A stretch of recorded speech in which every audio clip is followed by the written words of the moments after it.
Principle 1. Desire, the true root of wealth. Listen carefully to every word.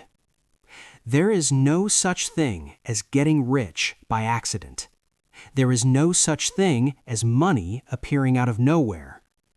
Every result in life, especially money, begins from an internal state, not from circumstances, not from background, not from luck. It begins with desire. But the kind of desire we are talking about is not what people casually say to comfort themselves. I wish I were rich. I hope I make more money someday. Maybe things will get better later. Those words do not produce a single dollar.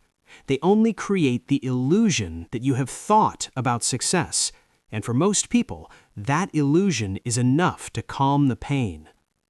Real desire is uncomfortable. It is not gentle. It is not romantic. Real desire is internal pressure. It is the kind of pressure that does not let you sleep peacefully when your life is not aligned with what you know you are capable of. A person without a clear desire will accept whatever life hands them. They call it being realistic. In truth, it is surrender disguised as logic. To understand desire, you must first accept a brutal truth. People do not act based on what they know. People act based on what they want strongly enough. Everyone knows saving money is good for the future. Not everyone saves. Everyone knows learning new skills increases income.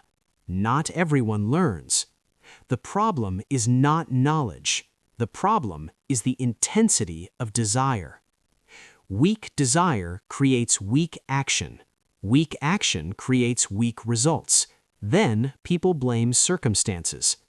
A poor mindset says, I will try my best. A wealthy mindset does not say try. It says, I must get this result. The difference is one word, must. When something becomes a must, the brain stops searching for excuses and starts searching for solutions. Real desire is always specific. It is never vague. It is never abstract. Not a lot of money, but how much money. Not a better life, but better in what exact way. Not freedom, but freedom from what and freedom to do what. Vagueness is where poverty lives. Clarity is where money is attracted. The human brain works like a navigation system. If you do not enter a destination, it will keep you moving in circles and call it fate. Desire is the destination you enter into that system. But there is something most people are afraid to face. Real desire always comes with the fear of paying the price. If you want more money, you must accept less comfort for a period of time. If you want financial freedom, you must accept discipline that most people avoid. If you want a different life, you must accept being seen differently. Those who are afraid to pay the price convince themselves by saying, money isn't that important. Having enough is fine. Being rich is exhausting. It is not that they don't want wealth. They simply fear the cost of wealth more than they fear the pain of staying poor. So they choose familiar pain. Desire does not ask if you are comfortable. It asks only one question. Do you truly want this or not? When desire is strong enough, you do not need motivation from others. You do not need external pressure. You get up on your own when you fall. You learn when no one is teaching you. You keep moving when no one is cheering. From the outside, people will call you greedy, but they are not living your life. Desire is not greed. Desire is the refusal to accept a life below your true potential. A man with desire will not settle for merely surviving. A woman with desire will not hand her future over to chance. Desire transforms a person from reactive to proactive. They do not wait for opportunity. They do not wait for circumstances. They do not wait for someone to save them. They create pressure for themselves, and that pressure pushes them forward. There is an unspoken law of life. You only become serious about something when you are afraid of losing it. Someone who has never truly struggled financially will rarely develop a strong desire for money. Someone who has never had their time controlled will rarely develop a strong desire for freedom. But desire does not require tragedy. It requires awareness. Awareness to see this clearly. If I continue living this way, where will I be in 5 years? In 10 years, will this life be something I am proud of? These questions make many people uncomfortable because they don't like the answers, and instead of changing the answers, they avoid the questions. Desire begins when you stop avoiding the truth about yourself. Here is a truth that is hard to hear. No one owes you a better life. If you do not demand more from yourself, life will not suddenly become generous to you. Desire does not come from reading a few inspirational lines. It comes from deciding that you deserve a higher standard of living. That decision is quiet. No one applauds. No one acknowledges it. But from that moment forward, your choices begin to change. You choose learning over entertainment. You choose accumulation over waste. You choose building over complaining.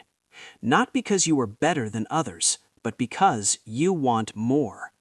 Desire is the dividing line between two types of people: those who let life decide for them and those who decide for themselves.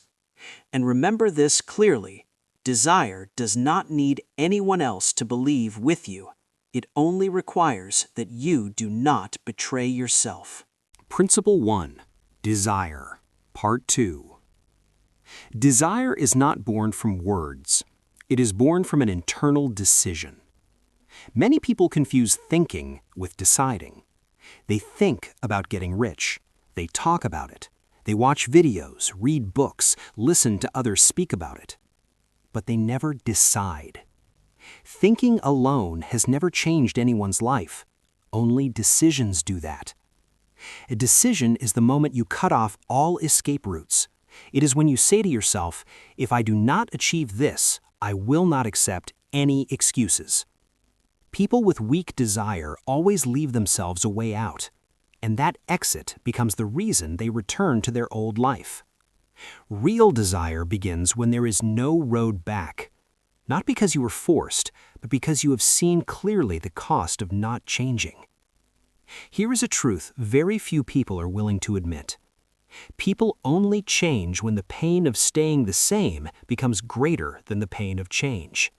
As long as your current life is still tolerable, desire remains just strong enough to complain, but never strong enough to act. Strong desire is often born from a moment of awakening.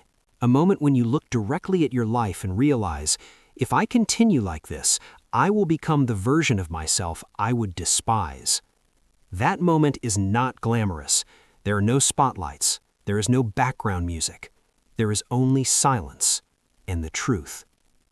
Desire does not need to be announced to the world. It only needs to be committed to yourself. Weak people share their plans to seek validation. Strong people stay silent and let results speak. Desire does not seek agreement. It stands alone.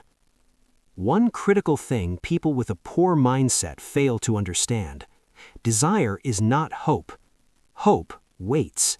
Desire demands. Hope says, I hope things get better. Desire says, things must get better. Hope places power in circumstances. Desire places power in yourself. And money always moves toward power. When desire becomes clear, the way you view money begins to change.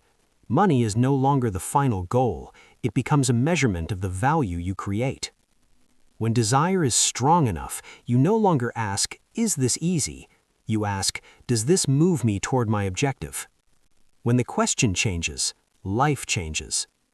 Strong desire makes small wins for ego comfort meaningless. You start thinking farther ahead. You begin to think long-term. You are willing to accept short-term loss in exchange for long-term position. Those without desire sell their future for today's comfort. Those with desire sacrifice today's comfort to buy back their future. This difference has nothing to do with intelligence. It has everything to do with how seriously you take your own life. Real desire forces honesty with yourself. You cannot claim you want wealth while your habits lead directly to poverty. You cannot claim you want freedom while you are afraid of responsibility. Desire does not tolerate contradiction. It demands alignment between thought, word, and action. Without strong desire, people live reactively. Circumstances happen, they respond. Others decide, they follow. When desire appears, people begin to live intentionally. They choose their environment deliberately. They choose their relationships deliberately. They choose what they allow into their lives deliberately. And from there, their standards begin to rise. Those without desire let others define their standards. Society says enough is enough. Family says stability equals safety. Friends say blending in makes life easier. Those with desire define their own standards, and they're willing to pay for them. Desire does not make life easier, it makes life clearer. You know where you are going. You know why you endure. You know what matters and what is noise. When the goal is large enough, small opinions become irrelevant. People with desire do not waste energy proving themselves to those who do not understand them. They save that energy to move forward. Few people realize this. Strong desire will make you lonely for a period of time. Not because you are arrogant, but because your frequency has changed. Old conversations lose their appeal. Old habits no longer fit. Relationships built on complaining begin to fall away. This is where many turn back, not because they cannot continue, but because they fear the feeling of isolation. Those without desire choose to blend in. Those with desire choose evolution, and evolution always has a cost. Desire will not allow you to live a double life, one where you speak of growth yet cling to outdated safety.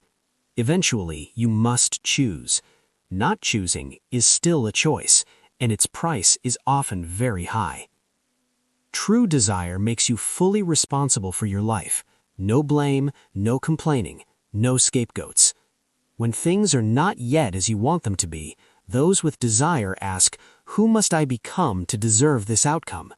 Those without desire ask, "Why is this happening to me?" Two questions, two destinies. Desire does not guarantee you will never fail, but it guarantees you will not quit for trivial reasons. People with desire are not afraid of failure. They are afraid of reaching the end of life with regret. Afraid of looking back and realizing they had the ability, but not the courage to pursue what they truly wanted. That fear keeps them moving forward when motivation is gone and emotions no longer support them. Desire is not an emotion, it is a position in life. Once that position is set, everything else aligns around it. You do not need to appear busy. You do not need to prove effort. You simply move forward every day, slow if necessary, but never stopping. Desire does not need to be loud, it only needs to be deep. And when it is deep enough, it will pull you out of your old life before you feel fully ready. That's when the real journey begins. Subscribe and follow the channel for daily self-improvement and valuable knowledge.